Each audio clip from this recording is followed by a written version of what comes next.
They own it all. What are you doing to American children? And just going down that line of like the Clintons being just pure evil. You need to leave us alone, and you need to pack up, and you need to get out of here. These elite families, they always change their names. Like, we don't really fully know and understand how pervasive this has been. Is a horrible human being. The new COVID is Zionism right now. Would you say the same thing? Because you can't talk about it. You're going to be banned, canceled. Well, why am I not allowed to talk about that? Yeah. Well, I'm just going to talk about it even more then. Government in California hates us. They hate sovereignty or freedom of free thinking of any kind. Once again, you're not suicidal. Neither am I. Yes. We're just curious. We're just asking questions. Do you know I just learned that he changed his last name and he's actually Polish?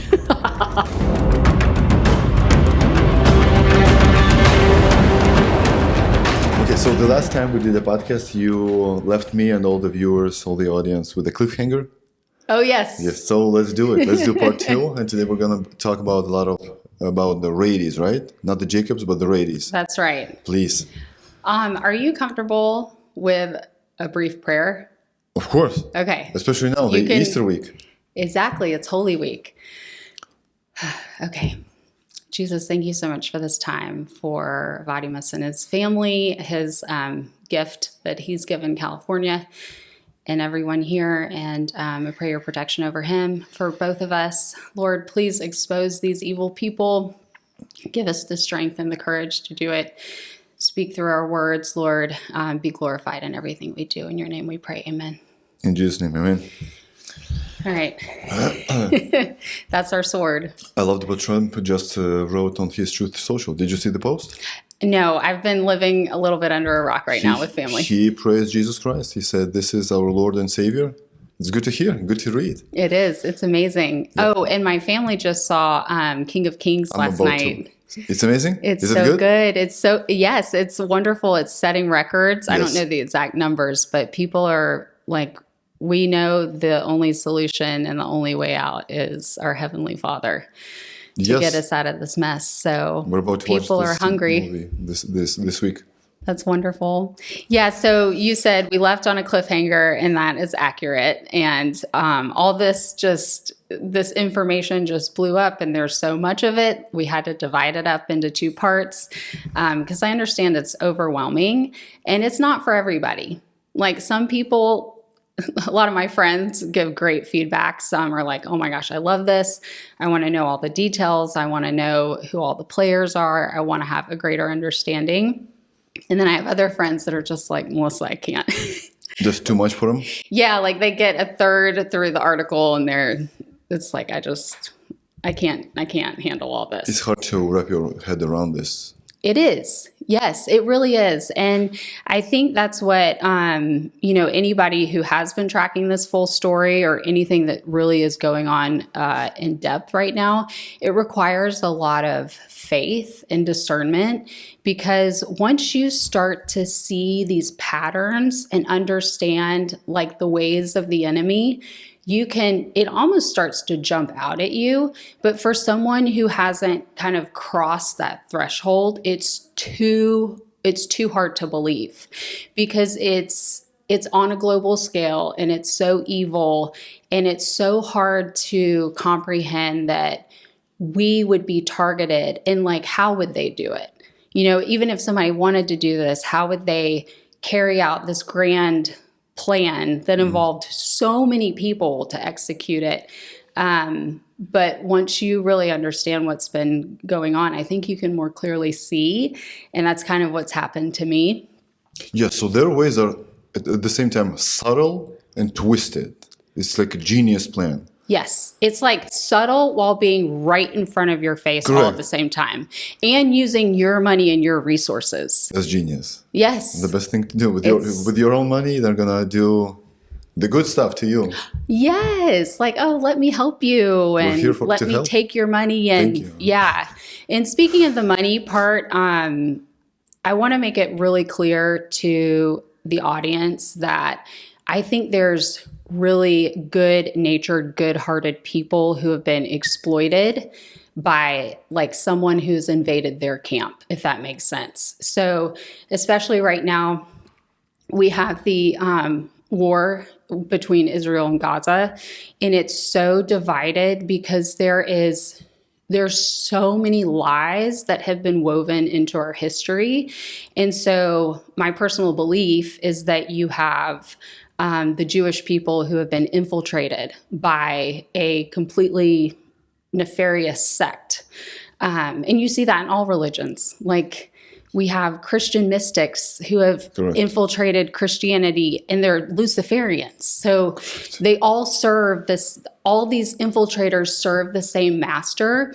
But what I see, like when I have uncovered this research and what's happened in San Diego, I think it's the Jewish community here that's been exploited and taken advantage of by these elite people who say they're good, but you look at the fruits of what they're doing and it's not good. By fruits you will know them. Yes, exactly. And it says that in scripture for like these times that we need to look and judge what's around us, and they can lie to your face and say they're doing all these great things. But if in the end people are dying and being abused and taken advantage of, it's not good. Correct. Yeah. So introduce me to these amazing people with the last name Radys.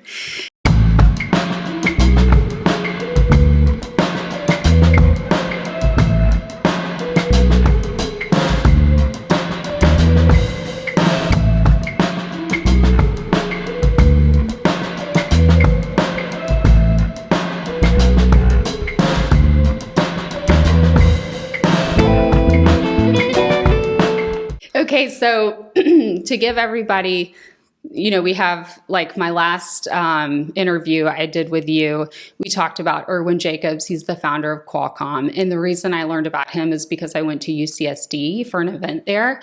And I want to talk to you about that in our next meeting. I hope we can meet again.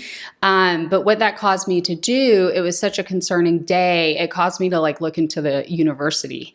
And I found that Irwin Jacobs has heavily funded it for decades, is like a founding member of the faculty and the engineering school there. And then Ernest Rady is similar. He founded the Rady School of Management and Business.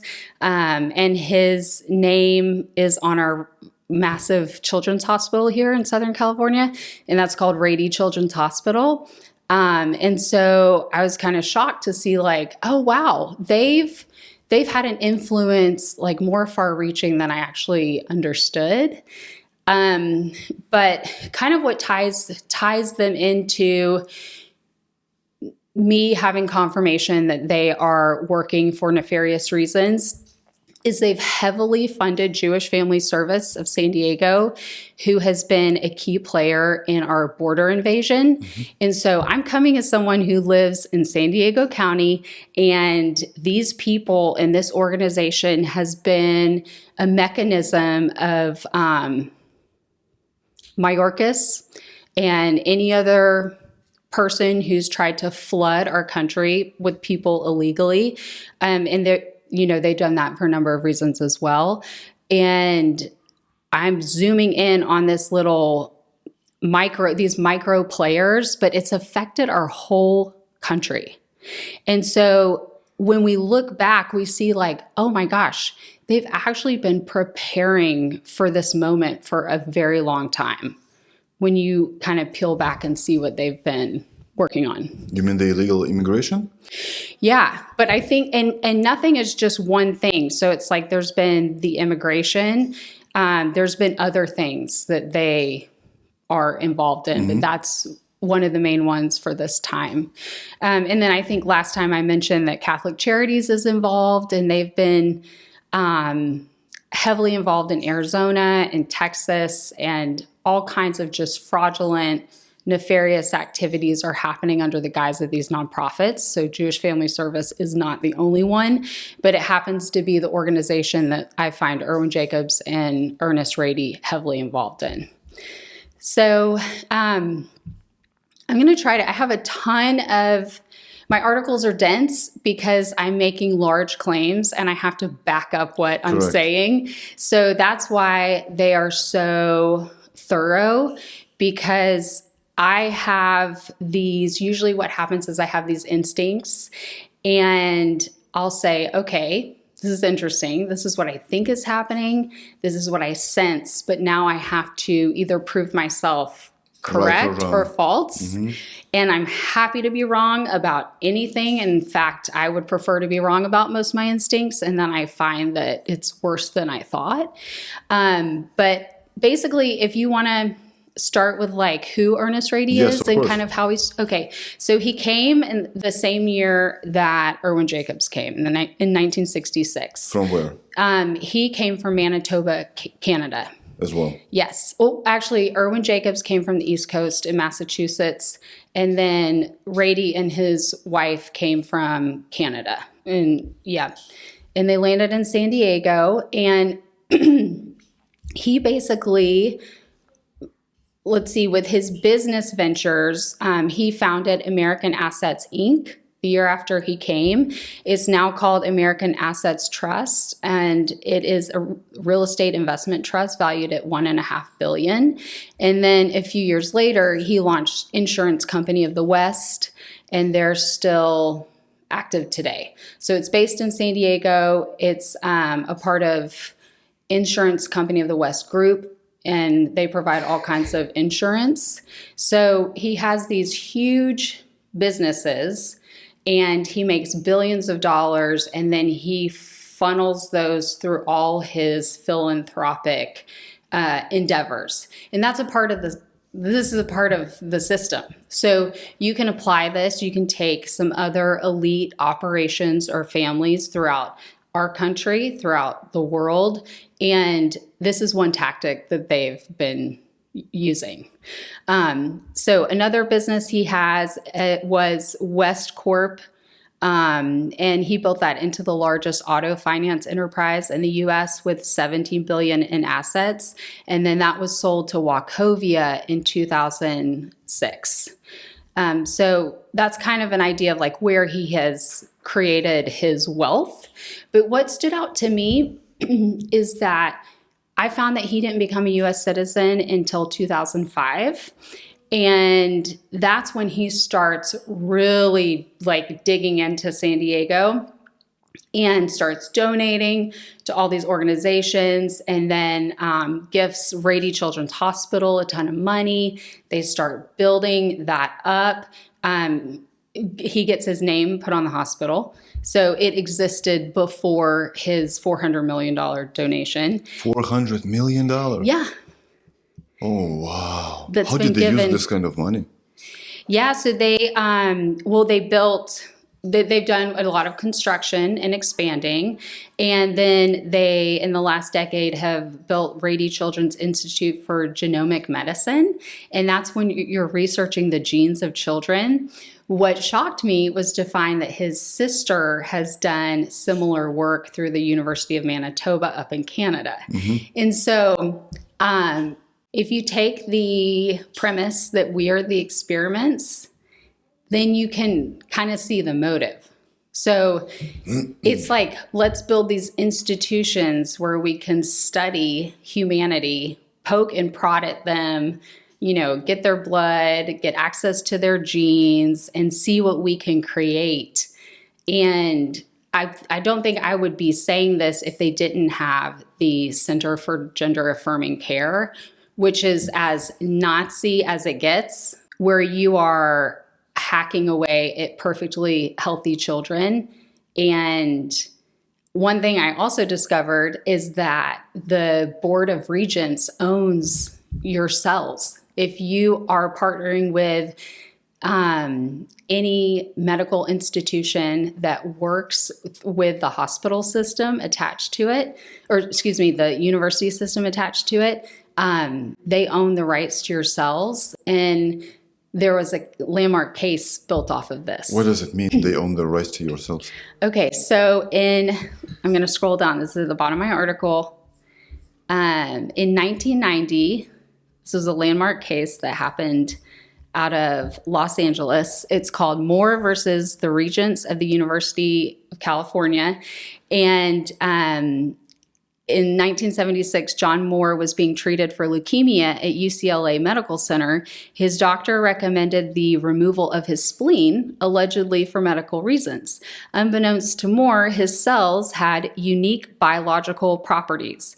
Without his consent, John Moore's cells were used to develop a valuable patented cell line called the Mo cell line, which was later commercialized for significant financial gain. Moore's blood cells were unique in that they produced a protein that stimulated the growth of white blood cells, which helped protect the body from infections. And so the California Supreme Court ruled that a hospital's patients' discarded blood and tissue samples are not his personal property, and that individuals do not have the rights to a share in the profits earned from commercial products or research derived from their cells. Is that not the craziest? So like this is happening, and San Diego's like a biomedical hub.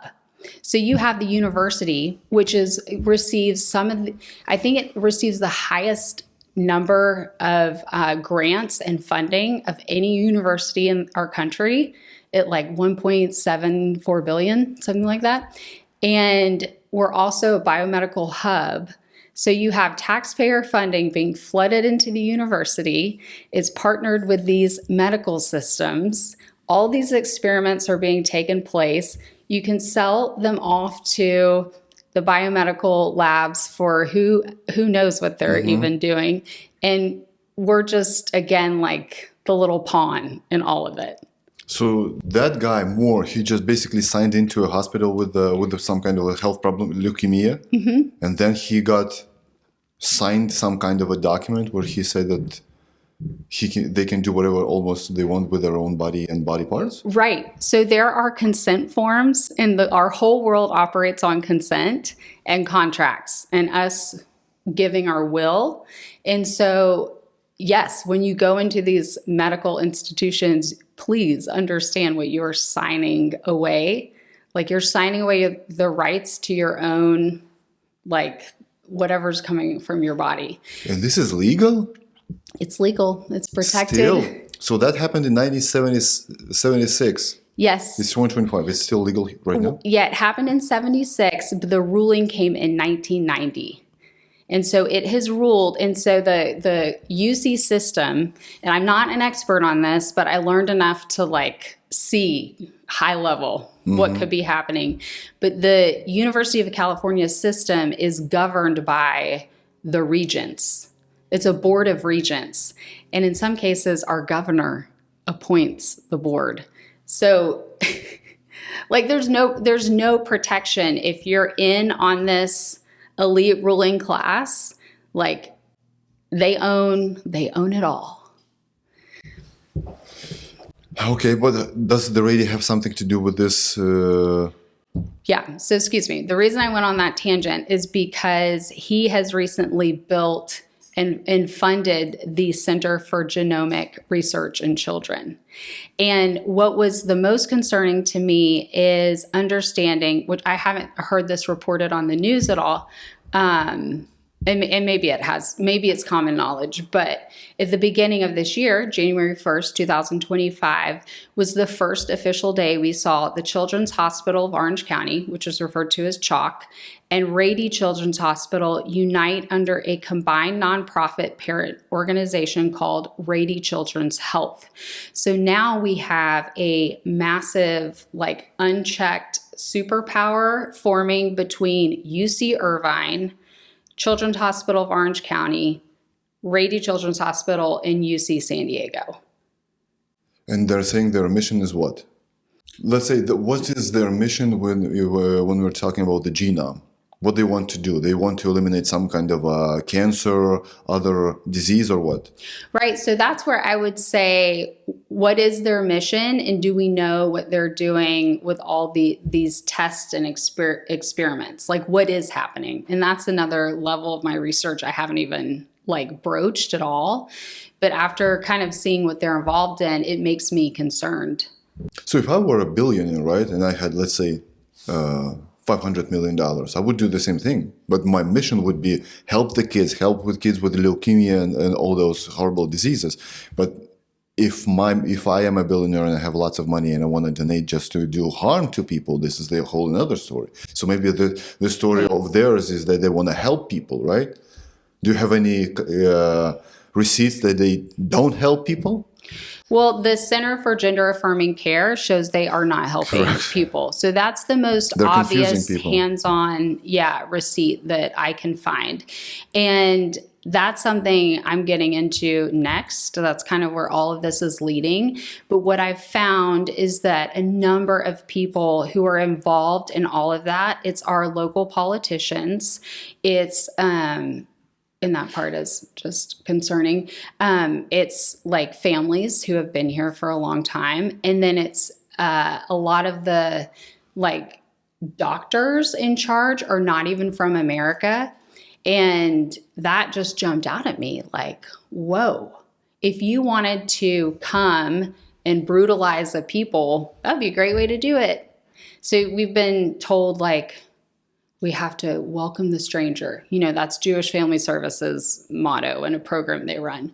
Welcome the stranger. It's like we've been inviting all these people in, and what are they doing to our kids and our people? And no one's stopping to ask that, because then you're called, you know, they just try to call you names like a xenophobe or whatever. And it's like, no, what are you doing to American children? And that needs to be exposed. Okay, let's continue on the Radys. Okay, so one thing that Ernest Rady, there's a quote that I included, and it's Ernest Rady saying, "Rady Children's Hospital has become more than I ever imagined. They've built this into now one of the top 10 in the country. And now with the merger of Children's Hospital of Orange County, it's going to be one of the largest, if not the largest in the country, maybe the largest in the world." So, okay, the intentions. All right. And if you listen to Ernest Rady, you know, he sounds like this meek, humble man. Very humble. Is there a monopoly rule over the hospitals as well as over the companies? Oh, by who? Let's say, for instance, if Apple has 55% of all the phones that are used in the US, that's called a monopoly, right? They're going to get sued, etc. Is this a thing with hospitals? If they build this huge, let's say in the area, the biggest hospital of that area, is this a monopoly? Is this going to be treated as a monopoly? Yes, absolutely. And a great example, like I have very healthy and active sons, and we've been to Rady Children's Hospital so many times from all their crazy accidents.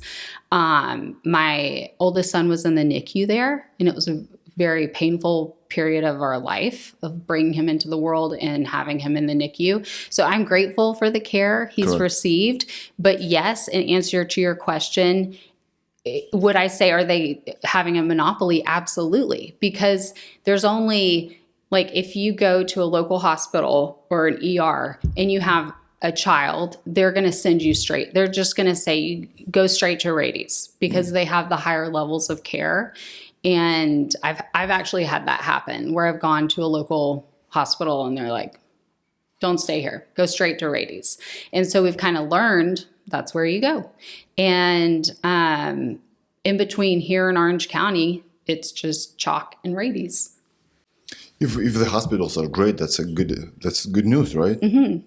Yeah, and this is a good time I put this at the end of my article to say, like, we are moving about our life receiving great benefit from some of these institutions. So if somebody would quickly be like, well, I had this amazing surgery, life-saving surgery recently at, the Jacobs Medical Center. And I would say, yes, that you did. And you probably had the care of an amazing doctor. But in these institutions, they are also causing harm at the same time. So you have to understand that all of these things, they come parallel to one another. And that's why you have to use discernment to separate it out. And I think that's a part of the deception, is it's like these toxic things are wrapped in a burrito of good, so that we take it at face value. Correct. And we just quickly are like, oh, yeah. And I could say that about a local Christian retreat center, which I didn't think anything of it until I heard some things that have been happening there. And I'm like, wow, that literally worked on me. Like, you have Bible verses outside. And I just thought, oh, that's a nice place to have a Christian retreat center. And meanwhile, Christ is not being served at all. So even if 1% is 1% of harm is being done on purpose in this hospital, it's horrendous. Even just 1% on purpose. Yeah. Right. Let's continue. Okay. So probably what we should get into next is, okay, I want to talk about Ernest Rady and some of his nonprofits and what he's involved in here. But one thing that I was shocked to learn is that Ernest Rady is a part of the Bronfman family dynasty. And I mentioned that last episode. And I only knew that name because of like a cult sex scandal, horrible thing that happened with I think it's called the Nexium cult, and Clara Bronfman and her sister were implicated in this horrible thing like in 2020. And I was like, whoa, wait, I know that name. And then I dug in and it came to learn that Ernest Rady's mom, her name is Rose Bronfman. Her brother is Samuel Bronfman, who is the heir to the Seagram liquor distillery dynasty. This is at one time the largest in the world. And then I kind of looked into like where he came from or where they came from, but let me just read you this paragraph of his family history. So Ernest was born to Rose and Max Rady in Winnipeg, Canada. Maxwell Rady, born Avraham Rotschilds, immigrated to Manitoba from Russia in 1893 and changed his name when he arrived in Canada.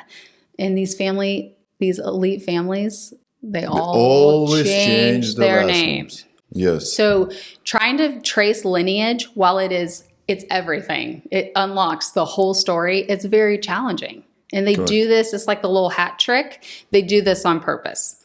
But I found all of this very, very enlightening. So Max and Rose had 3 children.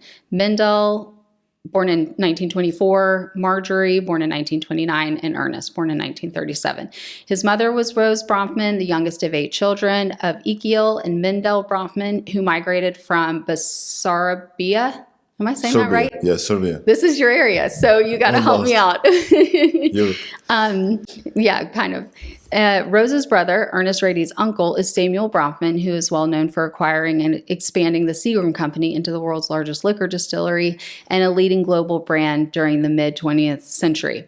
So what's interesting about the region they came from is that's close to Ukraine. Correct. Yeah, and I think that who and what we're fighting now, like, it's not segmented. I think it all matters. So they migrated from Russia. And their last name was what in the first place? Their last name was Radishkevich. So this is not the Russian last name, Radishkevich. I want to say these are Ashkenazi Jews because of the area and because of the pogroms that were happening in the late 19th century and early 20th century. So that's why they fled. Yes. Okay, and they changed. And that is actually correct, what you just said. Ashkenazi Jews? Okay. Yep. So thank you for that. Ernest's parents were deeply committed to their South Manitoba community. The Rose and Max Rady Jewish Community Center in Winnipeg is named for them. And so I talk about Rose's involvement in her community, just working towards similar things that Ernest did, but in Manitoba. And then Ernest's father was a popular doctor who spoke 5 languages: Russian, French, Yiddish, Ukrainian, and English. He was the secretary at Talmud Torah School and put himself through the University of Manitoba Medical School. Say that once again. He was the secretary at Talmud Torah School. Talmud? Okay. Yes. And Max Rady was a member of the I'm not saying this correctly, but Shaarei Zedek Synagogue. He served on the board of the Young Men's Hebrew Association and also was involved in at the college. There was this author named Peter C. Newman, and I hyperlink his book in archive.org in my article, but he wrote a book called The Bronfman Dynasty, The Rothschilds of the New World Order. And he actually shows like a family tree chart, and Ernest is listed in the book. And it was from the 1970s. Mm-hmm. So he even knew about them at that time. So what continues to be, I was just like, whoa, that's really crazy. And then I keep digging in and I find out that Edgar and Bronfman, who's the son of Samuel, that's Ernest Rady's uncle. Well, Edgar and Ernest are first cousins. So what's significant about Edgar Bronfman is he was the president of the World Jewish Congress and a controlling stakeholder of MGM Studios. And then I find him in pictures with President George Bush Sr., Barack Obama, and Bill Clinton after receiving the Presidential Medal of Freedom. And then it was his daughters, Sarah and Claire Bronfman, that gave so much of their inheritance, like millions, to this sex cult leader named Keith Rainier. And then he was sentenced to 120 years in prison. 120 years? Of sex trafficking, forced labor conspiracy, and wire fraud conspiracy. So obviously, They give him a lot of money. Oh, millions. That's a bad move. I know, it's crazy. Yes. So it's like, whoa, this is wild. It doesn't mean that this person in San Diego has any affiliation to that, but that literally is his family. But you have to know a person a lot if you donate a lot of money to him. We're not talking about thousands of dollars. Yeah. I believe millions upon millions. Yeah. And then I think the daughter helped hack Edgar's computer so that they could see what emails he was having between him and the Clintons. And just going down that line of the Clintons being just pure evil. And if you have not dug into that, you need to, because it helps to understand or bring light to a lot of things that are happening. So to think these people are associated with them, go on. Let me picture. You're not suicidal, right? I'm not. On the record. Not one bit. None of us are suicidal, so. No, exactly. That's why we've prayed before saying all this. Mm-hmm. So these people must hate the internet because you can find everything out right now. Right. With all the technology.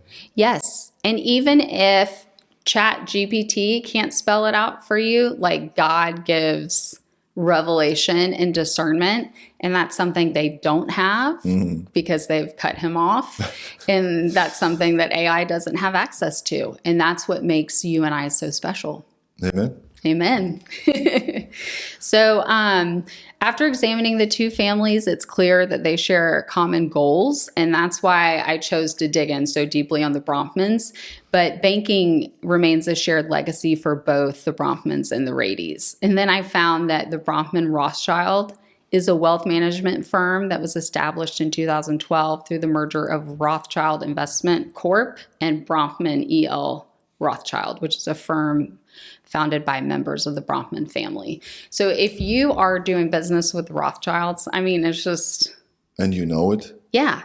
So for me, I learned about all these families separately, over the past few years, but then to find in my own community how they're all working together, I'm like, oh my gosh, this is crazy. And it's so obvious to me what's going on. So do you have an answer? So let's say Rockefellers, Rothschilds, Bronfmans, Radys, Jacobs, at least those 5 last names, right? Mm-hmm. They all were immigrants 100 and 150 years ago. Someone I want to say 200 years ago, they migrated from Europe to the US. Mm-hmm.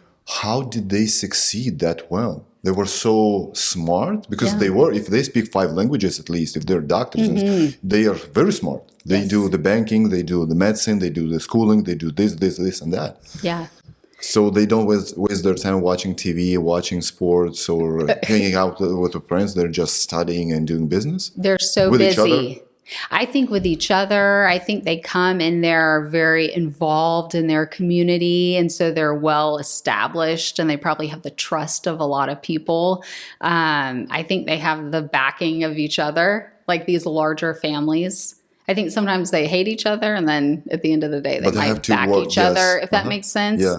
Yeah. And I think that they are working towards a larger common goal. So they're just very busy and very focused. But let's say we're in a period of time of 1999. No one knew someone knew the last names Rothschilds and Rockefellers, right? Yeah. But they didn't know their ventures. But now it's being exposed more and more and more. So they kind of succeeded on working here secretly for 100 years, for 70 years, 50 years. Mm-hmm. And it's a shame that it's being exposed right now by so many people. Right. That's why they call it the Great Awakening. Like correct. I had no idea of this. I would not have thought twice of it.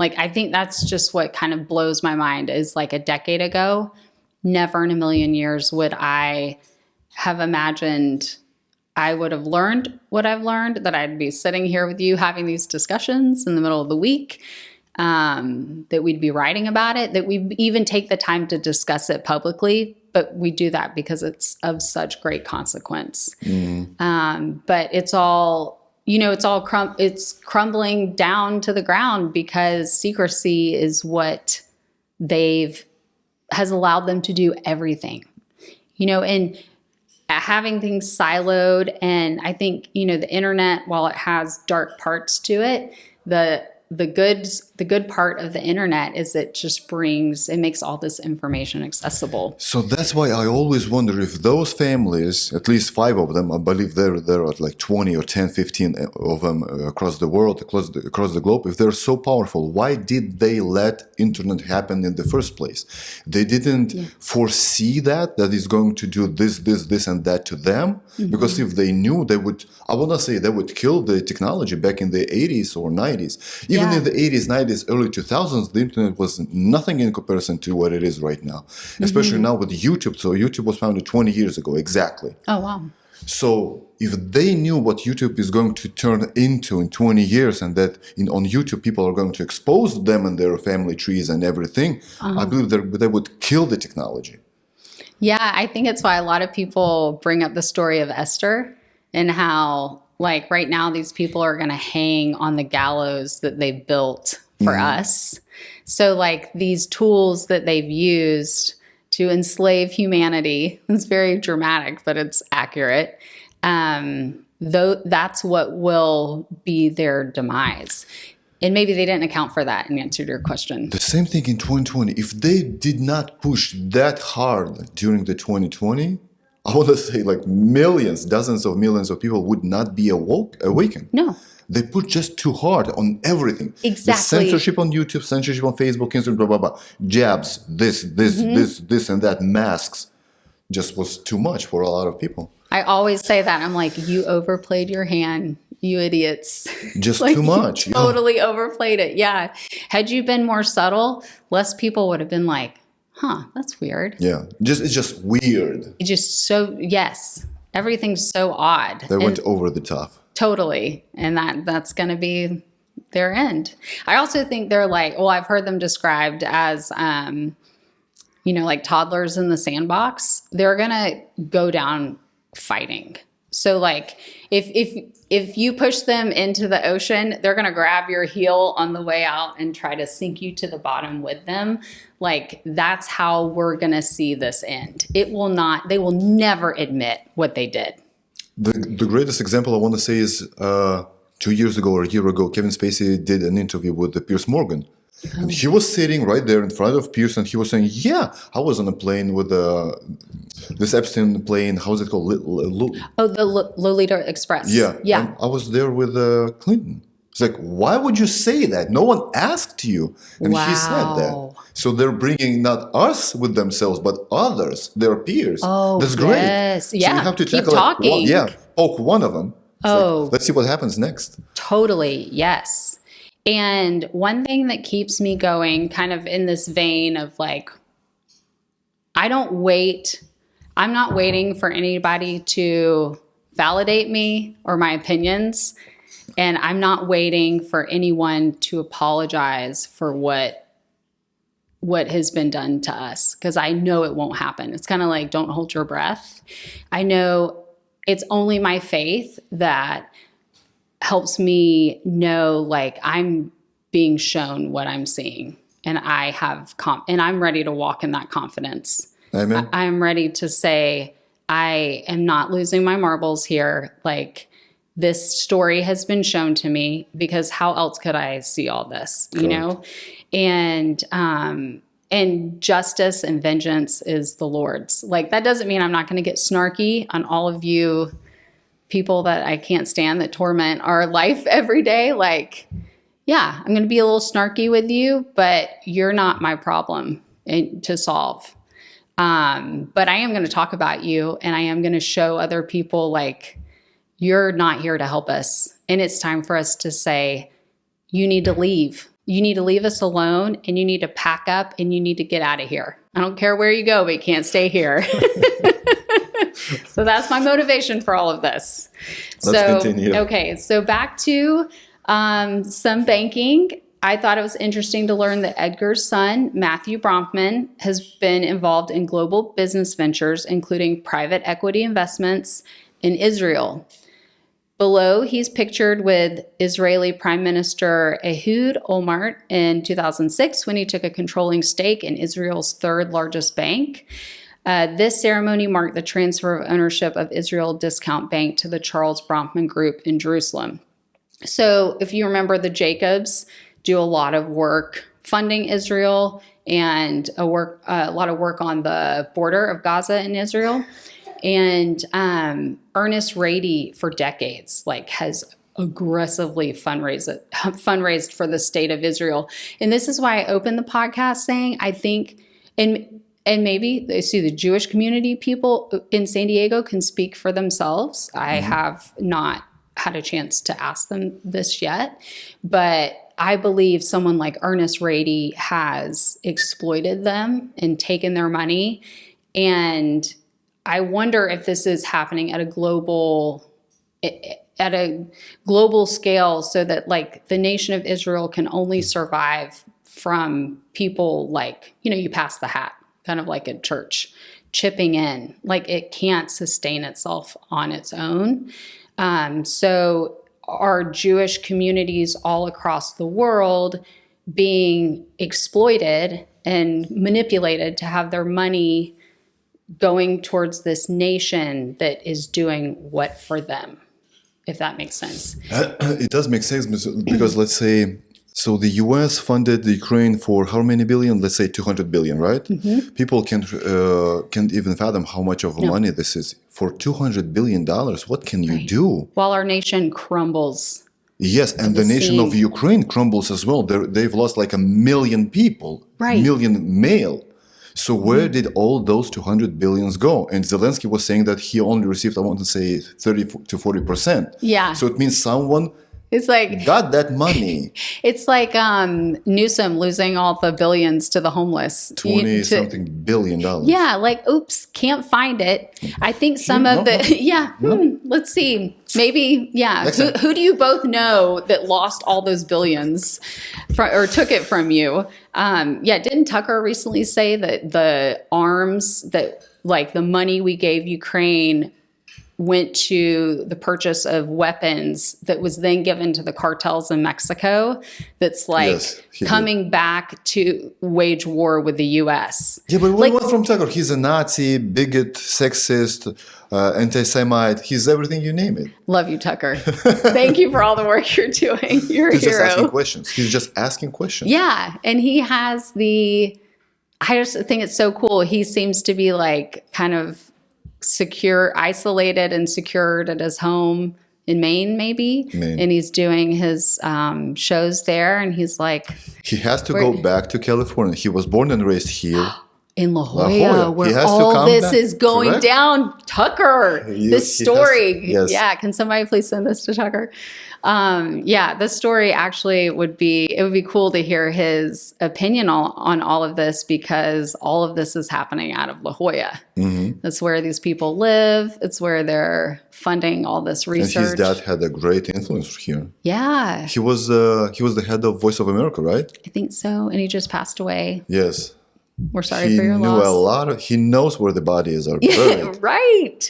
So I just think like whatever I'm bringing in my humble little article that who knows who's even reading it, I think it's just one more little puzzle piece, and all of us are going to bring our little puzzle piece and we're going to bring it to the table, and the picture's only going to become more clear. It's kind of what I think is happening. So I totally agree with you. Yeah.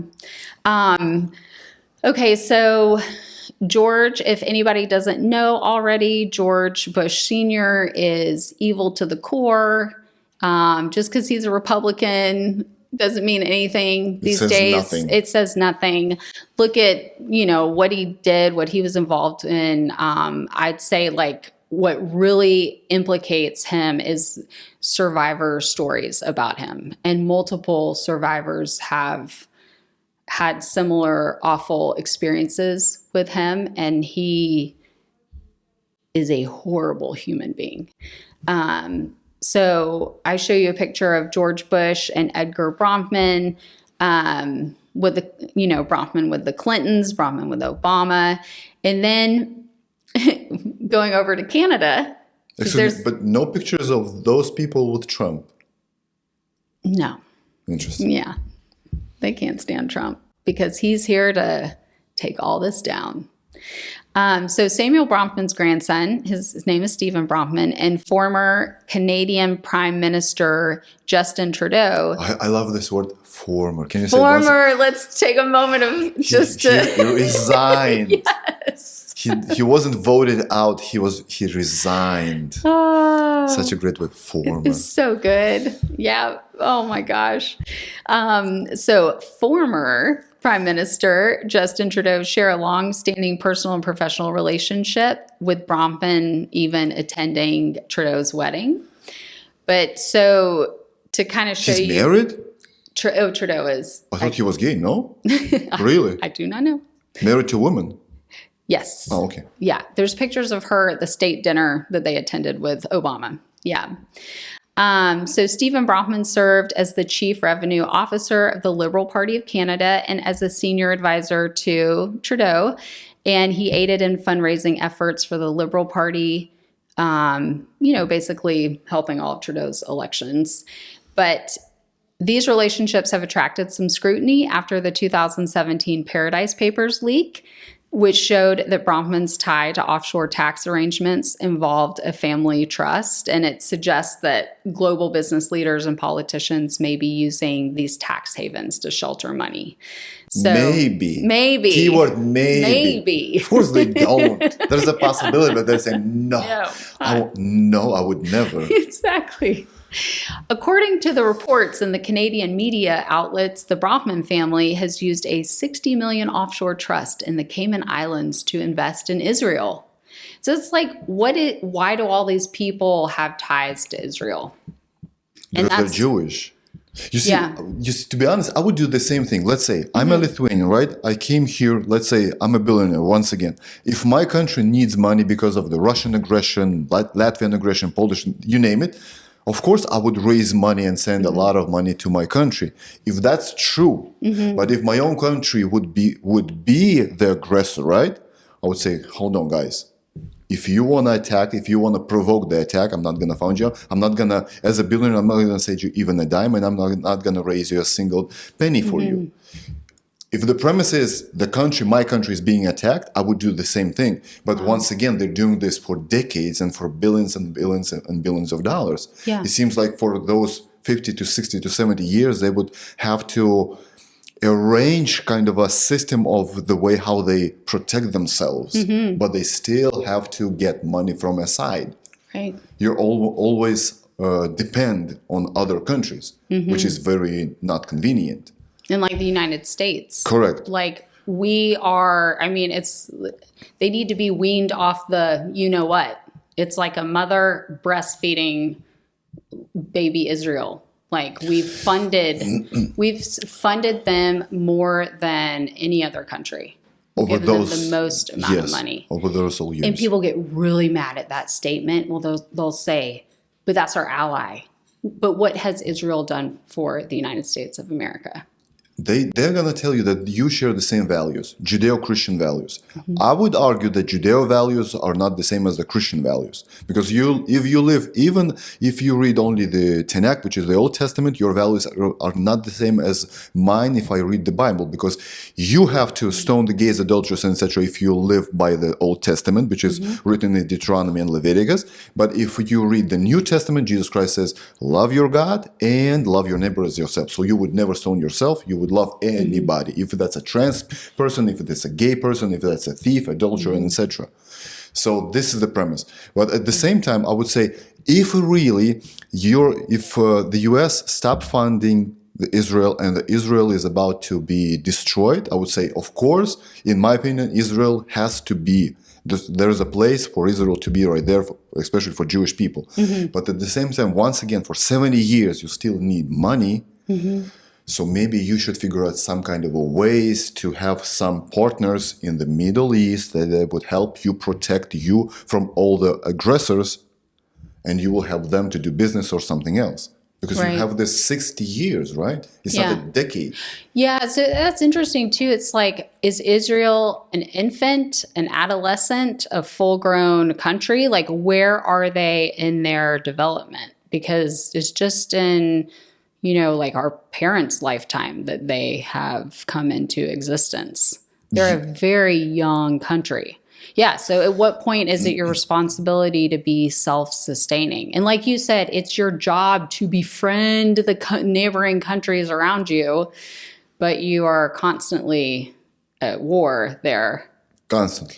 Yeah, the history shows us, yes. Yes. Palestine, Yemen, right? Jordan, other countries. Now they're friends with Egypt. Now they're friends with the Saudis and maybe a few other countries, but Iran is the biggest threat. So it's a very complicated topic, I want to say. Yeah, it's very complicated. Yeah. In some ways, it's kind of like, whew, okay.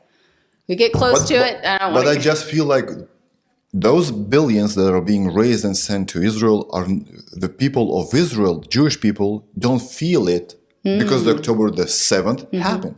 If you have all those billions, that the October the 7th should have never happened. Right. Well, and it's obvious to me that like they stood down on that attack. And you know how they're said that allegedly they're like, that was our 9/11. With the best intelligence, and they waited for hours and hours and hours. None of it makes any sense. It doesn't make any sense. And they don't want to answer those questions. Right. Like, answer those questions to the world community. Yes. So we would, so this is what happened on October the 7th. I would fund. That's why I would fund and send money to you, for you to not experience the October the 7th for the second time, right? But they do not answer those questions at all.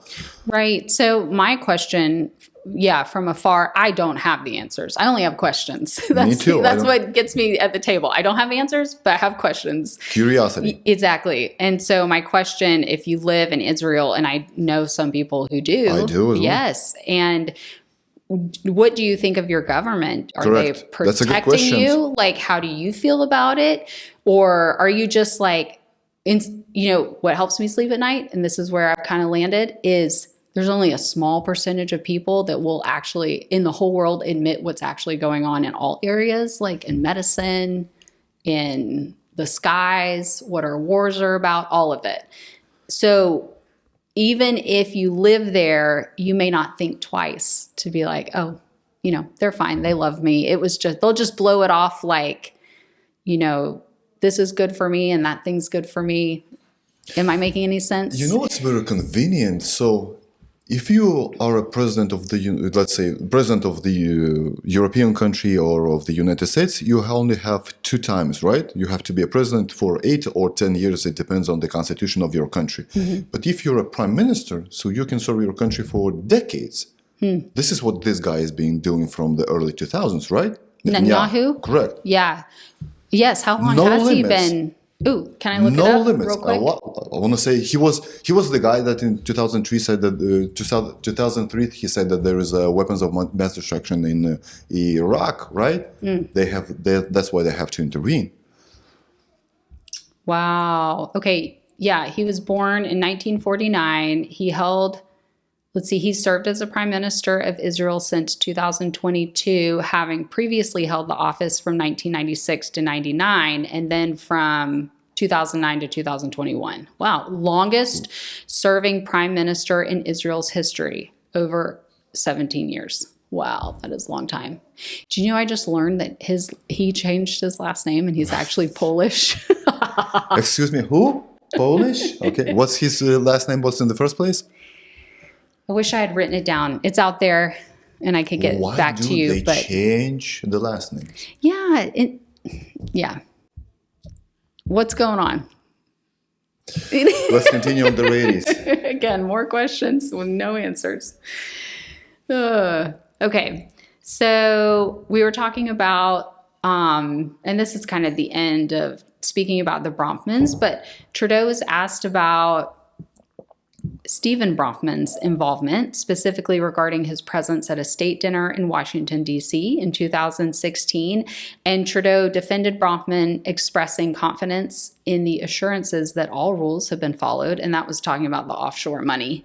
Critics wondered whether the presence of major donors like Bronfman at high-profile events like this could imply improper influence or favoring of certain business interests. Never. No. And then we're about to take a little tangent because that's how I roll. From this quote that I found, the Samuel and Saidie Bronfman Family Foundation, established in the 1950s, was one of Canada's largest philanthropies, and the family name appears on buildings at McGill University in Montreal and a wing of the Israel Museum in Jerusalem. A family biographer wrote in 2016 that by virtue of their enormous wealth, the Bronfman family were equivalent to Canadian royalty. So this is what we're dealing with here, like Canadian royalty, and Ernest is a part of that, and he's come to San Diego to plant these roots, and you see what he's been a part of, and like, what's going on here? And so I've recently been looking into McGill University, so I was very surprised to hear that they had any association to it. And that's because many survivors have spoken about their time at McGill University, which has been implicated in the MK program, which is a series of controversial mind control experiments conducted between the 1940s and 60s at Allen Memorial Institute in Montreal. So it's not just the CIA doing MK stuff. Right. Canadians did the same thing. Yeah. Survivors were moved to all these different places, all throughout the country and also Canada. And just so you know, it's not, I think compared to like 5 years ago, I think it's more well known that this is absolutely not a conspiracy. When people hear about Mark Ultra or MK Ultra, of course, Monarch programming, but in 2019, a class action lawsuit was initiated against McGill University and the Royal Victoria Hospital. In both the Canadian and U.S. governments, the plaintiffs, including family members of the individuals, sought justice for their traumatic experiences endured by their relatives. But in 2023, Quebec's Court of Appeal ruled that the U.S. government could not be sued in Canada for its alleged role in these experiments, citing the 1982 State Immunity Act, which limits the circumstances under which foreign states can be sued. And then I don't know if you've heard about like the mass graves of Indigenous children that are around that area, but there's a group called the Mohawk Mothers in Canada, and they've raised concerns over those potential unmarked graves on the former hospital site. And that would be of children who were subject to these experiments. And I think mass graves like this exist in places throughout the world, not just right here. So if it's the first time you've ever heard about this, there's paper trails and survivor stories that will back all of this up. But even what we know right now is just the like surface level. Like we don't really fully know and understand how pervasive this has been. And that's going to be coming out, and people need to, you need to open yourself up to this, that it could be possible, and come to terms with what our world has been. Otherwise, the truth is going to be too much of an avalanche, I think. If you don't take it in slowly.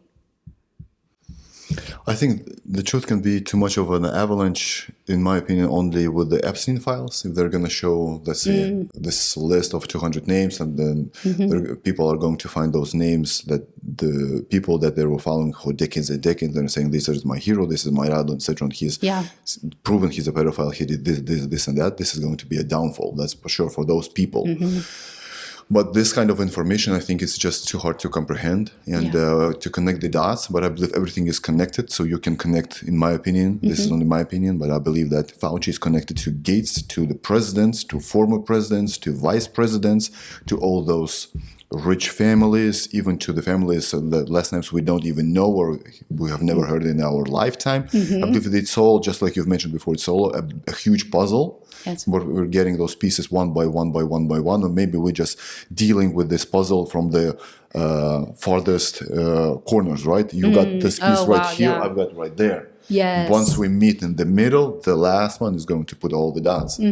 So I totally agree with that assessment. And then the names that you said we don't know and hear about, those are at the top. So anybody who is in control, none of us know who that is. Yeah. If this is what they've done, this is what has been talked about. So they're like, it's like the pawn. That's scary. Yeah, it's exactly. It's like, well, sure, they've covered this that we've done, and we're just going to ignore them. But at least they haven't found out all of this. Yeah. And I think that's why we get a lot of silence, because we haven't really barely scratched the surface.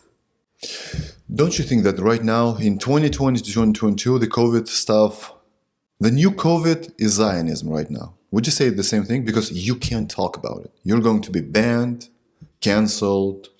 This is a new COVID. Would you agree with that? Yes. Especially the people that are just asking questions. They're not saying, they're just asking questions. What about this? What happened in those? What about those last names? Nope, you can't do that, right? Cancelled, Nazi, anti-Semite, and such. Just like Candace Owens was named the anti-Semite of the year. Dave Smith is anti-Semite as well, right? So I believe this is the new COVID. And what happened during those years, we found out more and more and more.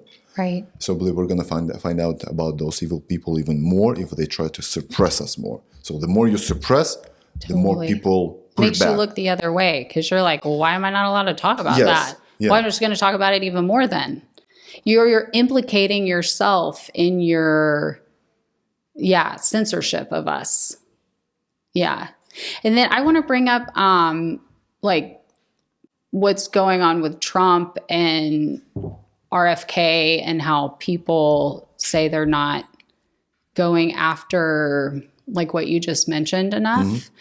And that is because we are in a war and there is strategy involved. And I think that's honestly why the Epstein files still have not been released, is because it's leverage for Trump, and they are playing a game, and they're just getting started, and they are still appointing people. And they have to be strategic, and we have no idea what is at play and what they're up against and kind of where we are in this greater operation. So I'm fully comfortable saying it's a chess game. People probably get tired of hearing that, but that's the reality that's what all of this is.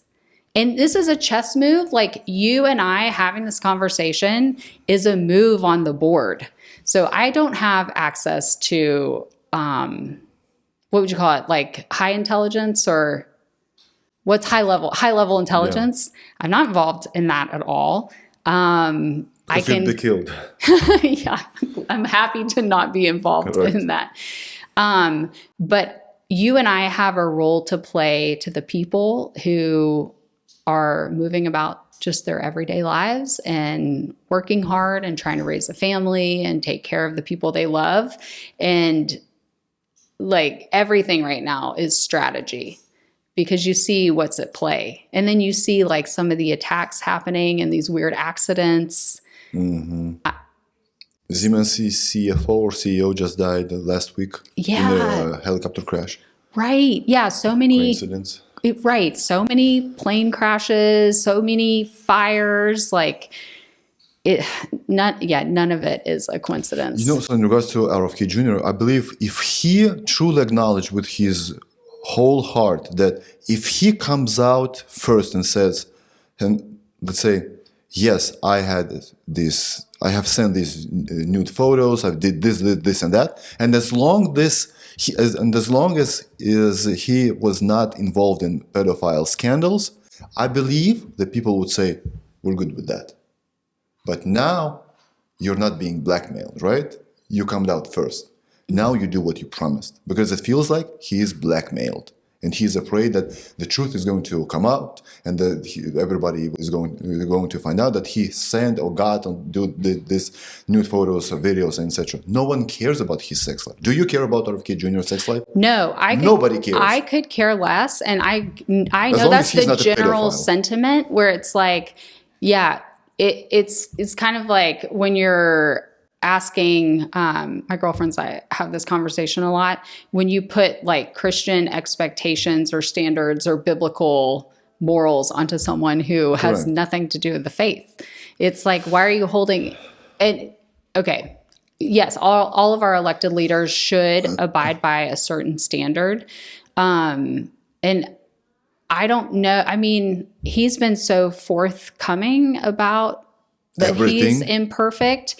And I mean, I have to say, like, as a mother that's raised kids in California, like RFK was, I mean, he was like our only hope at one time. It's a really big deal. And it's a very sensitive subject where our whole state is waging war with us, like trying to raise our kids here in every area, especially like, you know, the whole vaccine schedule and all their mandates, and they hate our government in California, hates us. They hate sovereignty or freedom of free thinking of any kind.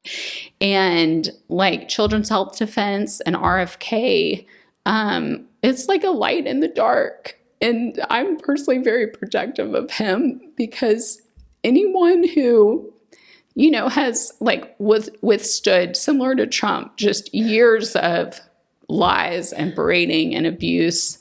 They've already proved themselves to me. And his intention is not to lead us into like a moral awakening, but his intention is to take down big pharma. And so, you know, like Ian and Candace and the whole House and Habit interesting debacle that happened. I thank all of them for their role and what they've been doing, and, you know, greatly value their work.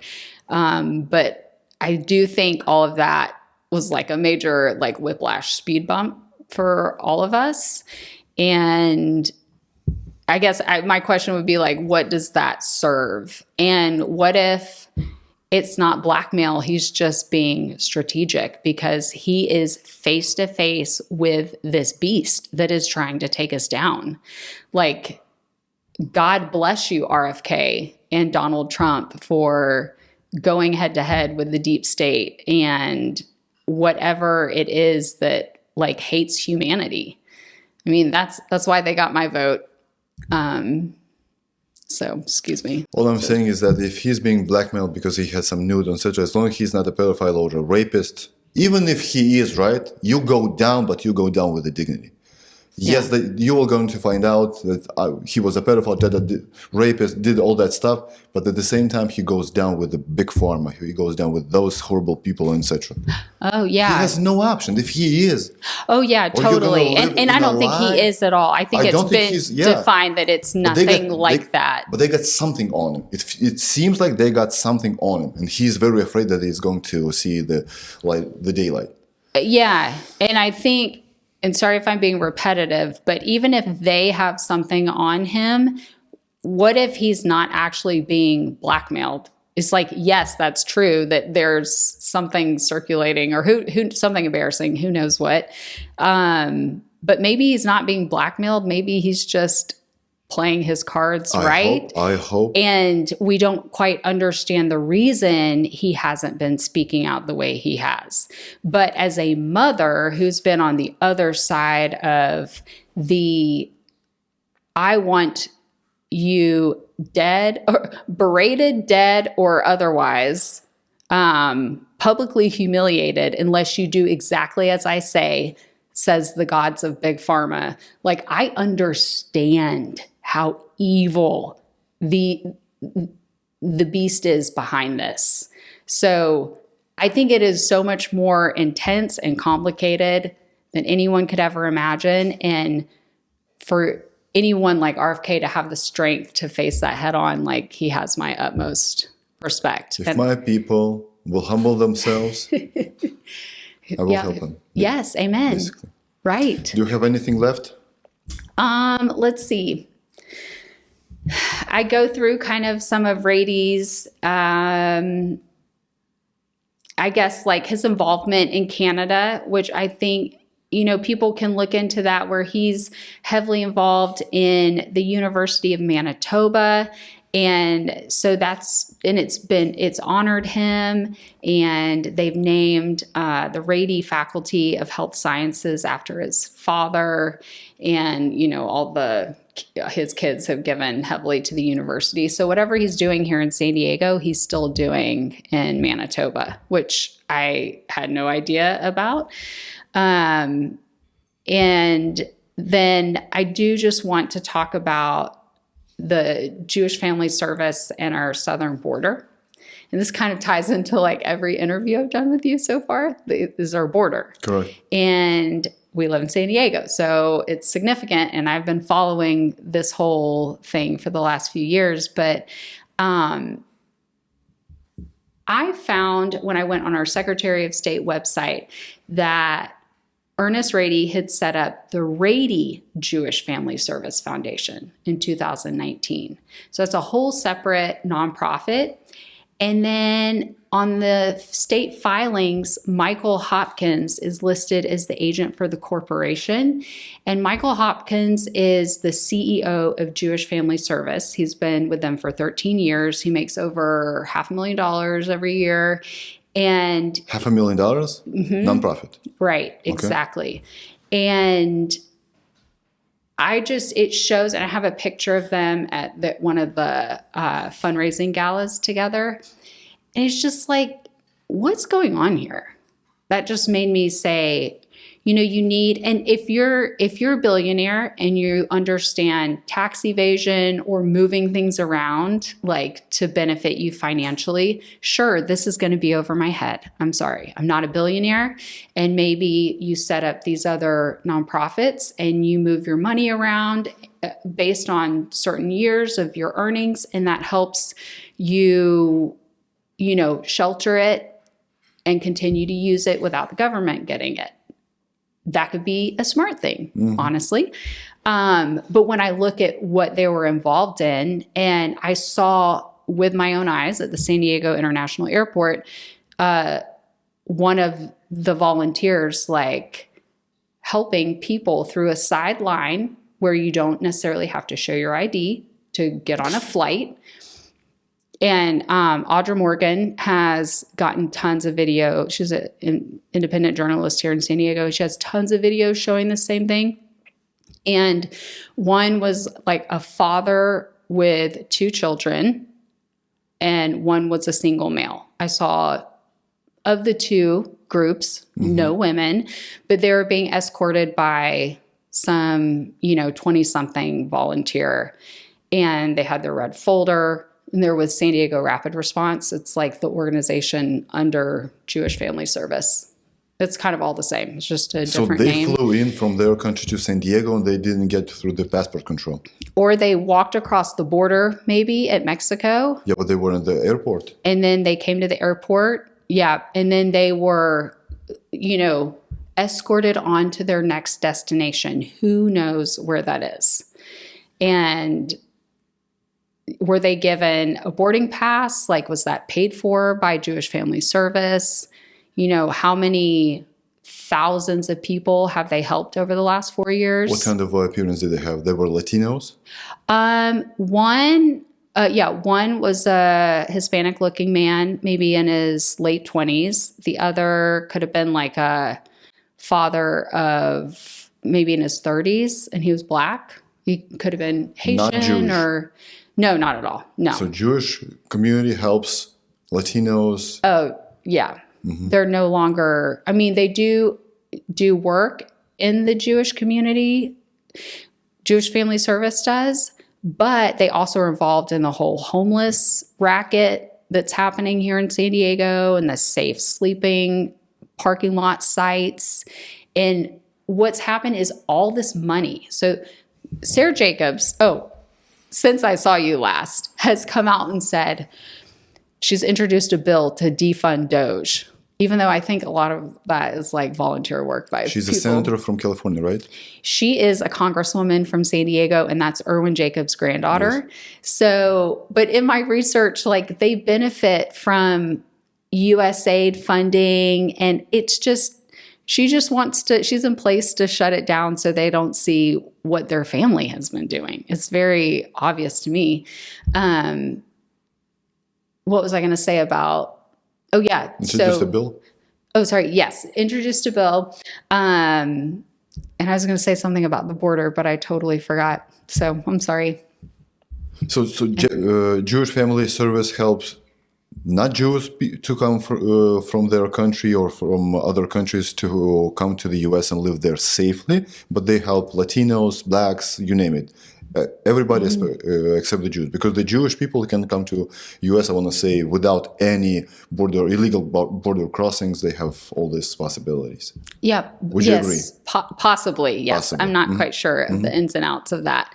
But I think I brought up Sarah because if you look at the tax returns, and I show them all in my article, like the funding of Jewish Family Service just ballooned over the last 4 years. So it was flooded with money, like from these families, from FEMA, from individual donations, and just like over quadruple in revenue to fund these operations. And so Trump and Doge are targeting all of that to dry all of this up.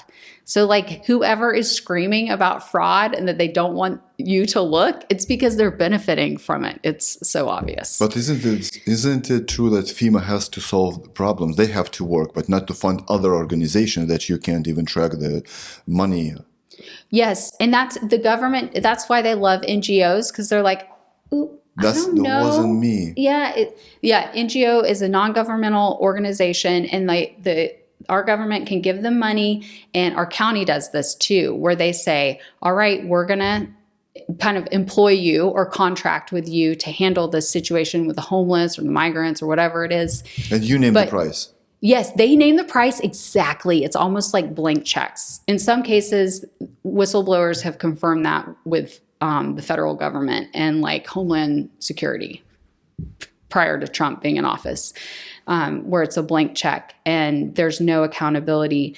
And so, the government can just be like, oh, I don't know.